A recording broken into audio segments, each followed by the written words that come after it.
জাহান্নামে সবচেয়ে বেশি যে শাস্তি হবে সেটি হচ্ছে আগুনে পোড়ানো। দুনিয়ার বুকে একটি মানুষ যখন জ্যান্ত আগুনে পুড়ে মৃত্যুবরণ করে তখন তার মৃত্যুটা কতই না যন্ত্রণাদায়ক আর ভয়াবহ হয়, কিন্তু জাহান্নামের আগুনে তো সে মৃত্যুবরণ করবে না, বরং আগুনে জ্বলতেই থাকবে। একবার নয়, দুবার নয়, বারবার, হাজারবার, অনন্তকাল সে পুড়তেই থাকবে। যে ব্যাপারে রাসূলুল্লাহ সাল্লাল্লাহু আলাইহি সাল্লাম ইরশাদ করেছেন যে জাহান্নামের আগুন দুনিয়ার আগুনের চেয়েও 70 গুণ বেশি গরম হবে। শাস্তি দেওয়ার জন্য যদি মানুষকে জ্বালিয়ে দেওয়াই উদ্দেশ্য হতো তাহলে তো দুনিয়ার আগুনই যথেষ্ট ছিল, যাতে মানুষ সাময়িক সময়ের মধ্যেই জ্বলে শেষ হয়ে যায়।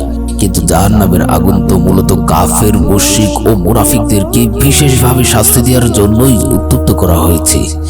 তাই সে আগুন পৃথিবীর আগুনের চেয়েও কয়েক গুণ গরম হওয়া সত্ত্বেও জাহান্নামীদেরকে একেবারে শেষ করে দেবে না, বরং তাদেরকে ধারাবাহিকভাবে আযাব দিতেই থাকবে।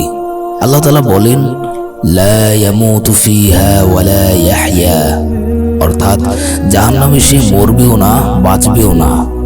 একদিন নবী করিম সাল্লাল্লাহু আলাইহি ওয়াসাল্লামকে স্বপ্নযোগে এক ভয়ঙ্কর আকৃতি ও বিবর্ণ চেহারার লোক দেখানো হলো। সে জাহান্নামের ভিতর আগুন জ্বালিয়ে যাচ্ছে এবং তাকে উত্তপ্ত করছে। রাসূলুল্লাহ সাল্লাল্লাহু আলাইহি ওয়াসাল্লাম জিবরিল আলাইহিস সালামকে জিজ্ঞেস করলেন, তিনি কে? জবাবে তিনি বললেন, তার নাম মালিক, সে জাহান্নামের দারোয়ান।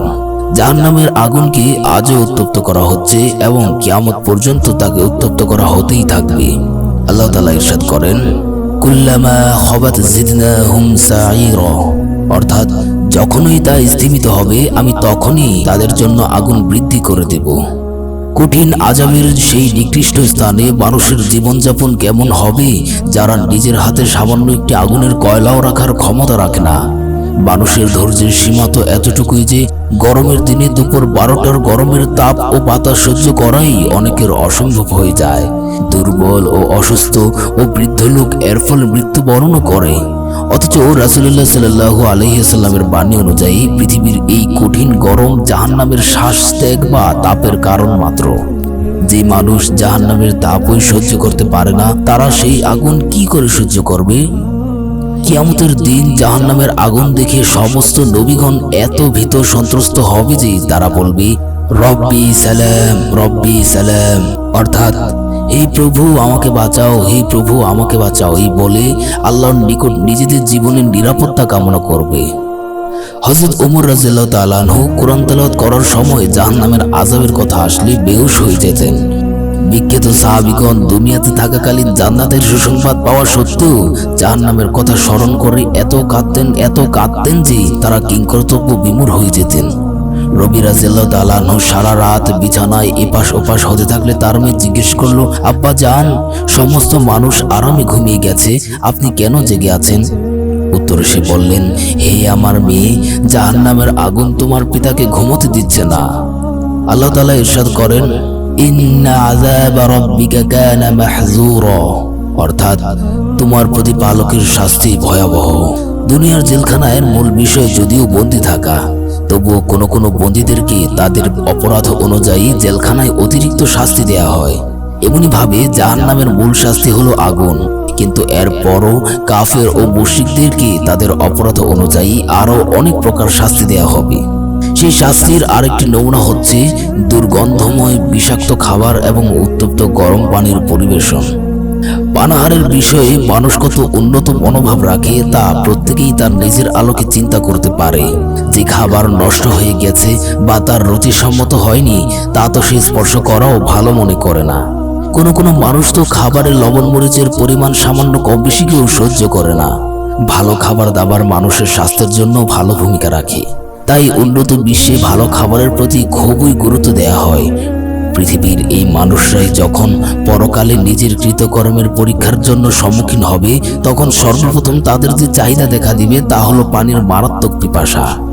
নবীগণের সর্দার মুহাম্মদ সাল্লাল্লাহু আলাইহি ওয়াসাল্লাম জান্নাতে প্রবেশের পূর্বে হাসরের মাঠে হাউজে কাউসারের আসন গ্রহণ করবেন। সেখানে তিনি নিজ হাতে পানি সরবরাহ করে ঈমানদারদের পিপাসা মিটাবেন। তাই কাফের মুশরিকরাও তাদের পিপাসা মিটানোর জন্য হাউজে কাউসারের নিকট আসবে, কিন্তু আল্লাহর রাসূল সাল্লাল্লাহু আলাইহি ওয়াসাল্লাম নিজ হাতে তাদেরকে দূরে সরিয়ে দিবেন। বিদআতীরাও পানি পান করার জন্য আসতে চেষ্টা করবে, কিন্তু তাদেরকেও দূরে সরিয়ে দেয়া হবে। কাফের, মুশরিক ও বিদআতীরা হাসরের মাঠে এই দীর্ঘ সময় পর্যন্ত পিপাসার্ত অবস্থায় অতিক্রম করবে এবং শেষ পর্যন্ত এই অবস্থায় জাহান্নামে যাবে।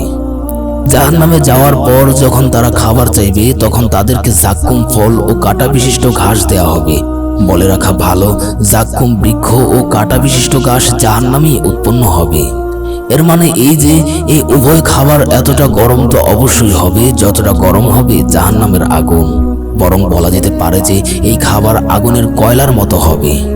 জাহান্নামীরা অরুচি সত্ত্বেও তাদের ক্ষুধা মেটানোর জন্য এক লোকমা করে মুখে দিতেই তাতে তাদের ক্ষুধা তো মিটবেই না, বরং নাড়িভুড়ি গলে পিছনের রাস্তা দিয়ে বেরিয়ে আসবে। মূলত জাহান্নামের খাবার তার বেদনাদায়ক আযাবেরই এক প্রকার কঠিন শাস্তি হবে। খাবার খাওয়ার পর জাহান্নামীরা পানি খাইতে চাইলে তখন পাহারাদার তাদেরকে জাহান্নামের ঝর্ণার নিকট নিয়ে আসবে।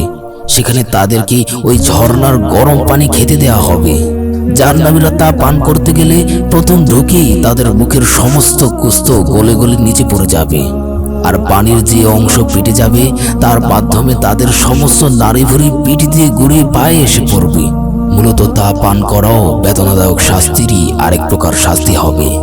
জাহান্নামের পানাহারে জাহান্নামীরা অতিষ্ঠ হয়ে জান্নাতীদের নিকট আবেদন করবে যে কিছু পানি বা অন্য কোনো কিছু আমাদেরকেও পান করার জন্য দাও। জান্নাতীরা বলবে, জান্নাতের পানাহার আল্লাহ কাফেরদের জন্য হারাম করেছেন। জাহান্নামের উত্তপ্ত আগুন বেদনাদায়ক শাস্তি হওয়া সত্ত্বেও দুর্গন্ধময় ও বিষাক্ত রক্ত, পোজ, বমি ইত্যাদি কঠিন শাস্তি হিসেবে দুষ্ট প্রকৃতির লোকদেরকে খেতে দেয়া হবে। কুরআন ও হাদিস গবেষণার মাধ্যমে যতটুকু জানা যায় তা হলো কাফের মুশরিকরা নিজেদের জীবন দুটি কাজের উপর অতিবাহিত করেছে, আর তা হলো পেট ও নফসের গোলামি। এই উভয় বিষয়ের জন্য দুনিয়াতে তারা এমন কাজ করেছে যাতে তাদের চাহিদার আগুন আরও বাড়তে থাকে। চাহিদা হালাল ভাবে হোক আর হারাম ভাবে, জায়েজ পদ্ধতিতে হোক বা নাজায়েজ পদ্ধতিতে, পাক হোক আর না পাক, জুলুমের মাধ্যমে অর্জিত হোক না খেয়ানতের মাধ্যমে, লুটপাটের মাধ্যমে অর্জিত হোক না চুরি ডাকাতির মাধ্যমে, তার কোনো যাচাই বাছাই নেই। তাই পবিত্র কোরআন মাজিদে কোনো কোনো স্থানে কাফেরদেরকে জাহান্নামের শাস্তির সাথে সাথে যথেষ্ট ভৎসনাও দেয়া হয়েছে। আল্লাহ তাআলা বলেন, যারহুম ইয়াকুলু ওয়া ইয়াতামাত্তাউ ওয়া ইউলহিহিমুল আমালু ফাসাউফা ইয়ালামুন, অর্থাৎ তাদেরকে ছেড়ে দাও, তারা ভক্ষণ করতে থাকুক, ভোগ করতে থাকুক এবং আশা তাদেরকে মোহাচ্ছন্ন রাখুক, পরিণামে তারা বুঝবে। সূরা মুরসালাতে আল্লাহ তাআলা ঘোষণা করেন, কুলু ওয়া তামাত্তাউ কলিলান ইন্নাকুম মুজরিমুন, অর্থাৎ তোমরা অল্প কিছুদিন পানাহার ও ভোগ করে নাও, তোমরা তো অপরাধী। অন্যত্র ইরশাদ হয়েছে, ওয়াল্লাযীনা কাফারু ইয়াতামাত্তাউনা ওয়া ইয়াকুলুনা কামা তাকুলুল আনআমু ওয়ান নারু মাসওয়াল লাহুম, অর্থাৎ আর যারা কুফরি করে তারা ভোগবিলাসে লিপ্ত থাকে, জন্তু জানোয়ারের মতো উদরপূর্তি করে, তাদের নিবাস জাহান্নাম। সুতরাং যখন এই সমস্ত নফসের গোলাম পৃথিবীতে ভালো ভালো পানাহারের তৃপ্তি লাভ করে, যখন নিজের স্রষ্টার নিকট উপস্থিত হবে, তখন তাদের এই আমলের কারণে জান্নাতের সুস্বাদু খাবারের পরিবর্তে জাহান্নামে কাঁটা বিশিষ্ট ঘাস, গরম পানি, অসহ্য দুর্গন্ধময় রক্ত ও বমির মাধ্যমে সাদর সম্ভাষণ জানানো হবে।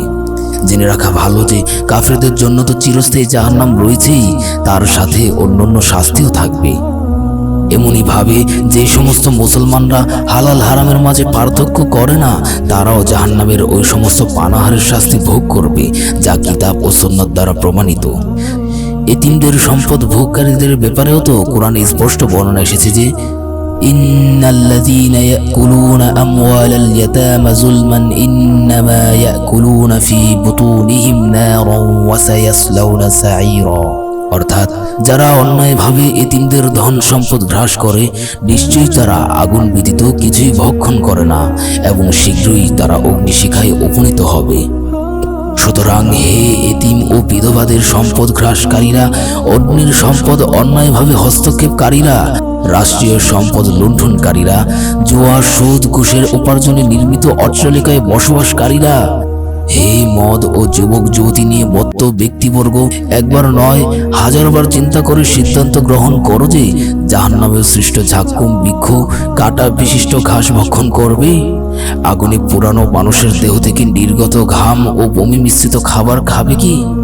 দুর্গন্ধময় নিকৃষ্ট এবং কালো পানির উত্তপ্ত পান পাত্র পান করে জীবন রক্ষা করবে কি? ফাহাল মিন মুদ্দাকির, অতঃপর আছে কি কোনো উপদেশ গ্রহণকারী?